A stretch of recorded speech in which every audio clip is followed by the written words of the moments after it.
Have you ever heard of a city swallowed whole by the ocean? A city so grand, it rivaled the architecture of our modern world? Let me take you deep beneath the Arabian Sea, where legends speak of a city built by a god and lost forever to the waves. This is the forgotten tale of Dwarka, the kingdom of Lord Krishna. In the early 1980s, a group of marine archaeologists set out on an expedition near the coast of Gujarat. What they stumbled upon would leave the world stunned.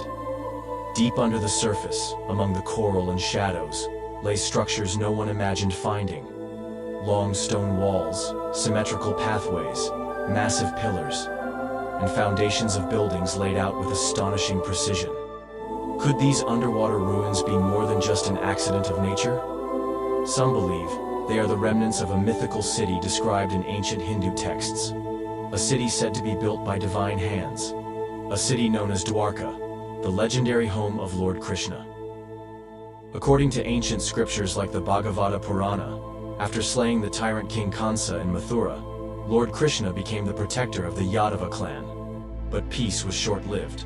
Mathura was attacked not once, not twice, but 17 times by Jarasandha, the furious father-in-law of Kansa.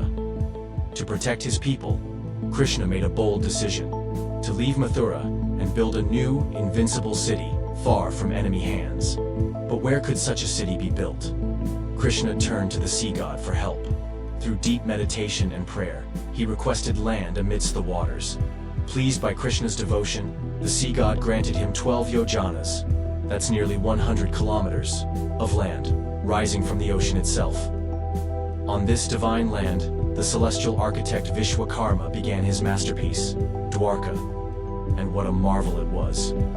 With golden spires, vast courtyards, lotus-filled lakes, and walls that sparkled like the stars, Dwarka wasn't just a city, it was a vision.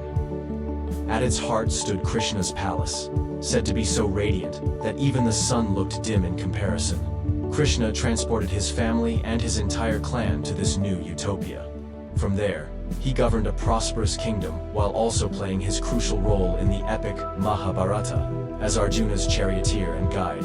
But as with all things in life, even divine cities faced their destiny. After the Great War, Queen Gandhari, mother of the Kauravas, devastated by the loss of her sons, cursed Krishna in anguish. She proclaimed that just as her lineage perished in internal strife, so too would Krishna's Yadav dynasty destroy itself from within. Krishna, aware of the weight of her words, accepted the curse. But fate added another twist. One day, Krishna's son Samb and his friends mocked a group of revered sages by disguising Samb as a pregnant woman and asking what her future held. The sages, insulted, cursed that Samb would give birth, not to a child, but to an iron rod that would bring ruin to their entire clan. Terrified, the Yadavas destroyed the rod, grinding it into powder and throwing it into the sea. But nature had its own plans. The iron particles gave rise to reeds along the shore, sharp, sturdy, and deadly. Years passed, and the prophecy began to unfold. A drunken brawl broke out among the Yadavas during a festival. Fueled by rage and alcohol, they tore each other apart, using those very reeds as weapons. Within days, Krishna's mighty clan, once blessed and protected, was gone. Even his brother Balarama chose to leave his mortal form. As the tale nears its end, Lord Krishna sat alone beneath a peepal tree. A hunter named Jara, mistaking Krishna's foot for a deer, released an arrow, unknowingly fulfilling destiny. The arrow pierced Krishna, who smiled, knowing his time on earth was complete. He closed his eyes and returned to his divine abode. When Arjuna heard of Krishna's departure, he rushed to Dwarka, only to find the city in chaos, engulfed in flames, shaking with tremors. He gathered the women and children, leading them to safety. And then, as if on cue from the heavens, the ocean rose. Wave after wave crashed onto the once glorious city. And just like that, Dwarka disappeared beneath the sea. Lost, but never forgotten. Today, Dwarka exists in two parts: the coastal city and the sacred island of Bait Dwarka. For centuries, it was considered nothing more than myth. But modern excavations and underwater discoveries have reignited interest in Krishna's sunken city.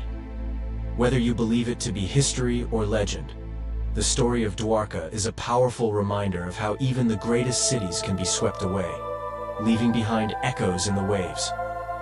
If you enjoyed this dive into India's ancient mythology, don't forget to like, subscribe, and hit the bell icon for more legendary stories like this one.